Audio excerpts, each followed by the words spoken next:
Okay, so this is my 1984 Chevrolet K20 Suburban four-wheel drive K, of course.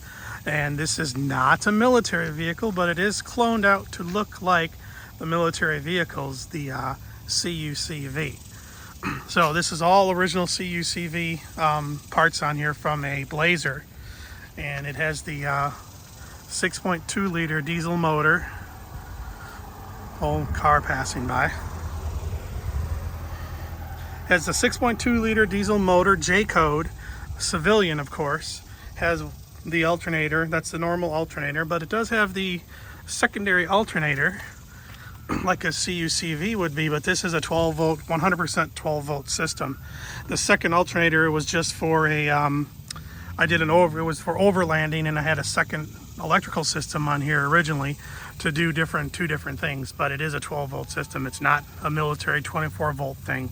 It's not a military motor, it's a J-code civilian motor.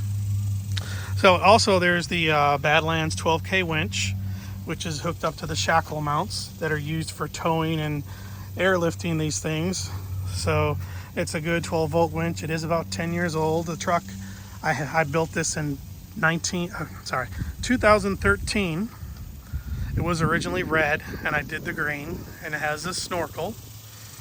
Has H2 wheels, the only thing that came good out of that whole platform. The jams are painted black, but over the years they started to chip a little bit. It wasn't, fully prepared right. The dash pad is decent. It's not cracked, but it is showing signs of Texas heat because it's one of the cheaper ones. Four-wheel drive, the normal console. Smitty built XRC seats. The driver's seat has been re-cushioned on the bottom. Tilt steering. It does have cruise control. 700R4, so it has overdrive. The rear window switch works and everything. The other one's for defrost, that does not work.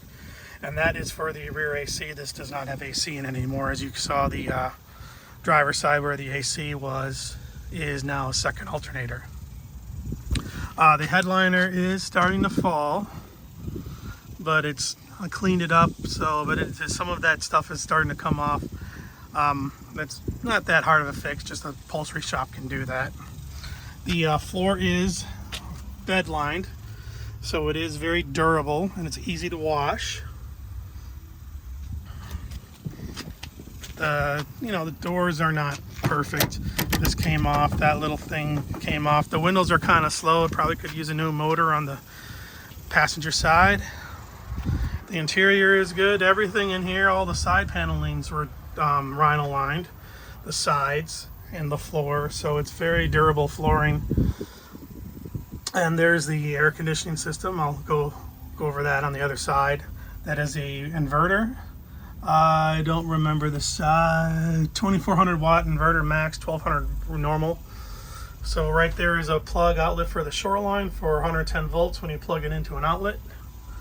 It's got two dome lights, and they can do white or red. The rear AC, of course, does not work. And the seats, like normal, fold up, fold down. Oh, seat belt's in the way. Sorry about that shakiness. And of course, the H2 wheels. And this also has rear disc brake conversion. So it has disc brakes. There's no e-brake though, but it has disc brakes. It's a lug nut 4x4 conversion, so it makes it really nice that it has all-wheel disc brakes. It has the Blazer tire carrier put on it, and that's been on there ever since I've had it for 10 years. And there's the Shoreline battery charger. There is a Optima Marine battery in there, blue top. This is the solar panel. It does have solar panels on the roof. I don't know if you could see that from that video. This is the air compressor. It's a Vi-Air. It needs a new fitting right here. This leaks, but it does work. Solar panels keep it charged when it's sitting. There's another electrical outlet when you have it plugged into the Shoreline. There's no spare tire in there, of course, because it's right there. But this is a 33, basically, and it's got 35s on it. So don't want to drive on that spare very long. But this is the Shoreline, 110 volts plugged in, keeps the battery maintained, and you can have power in there.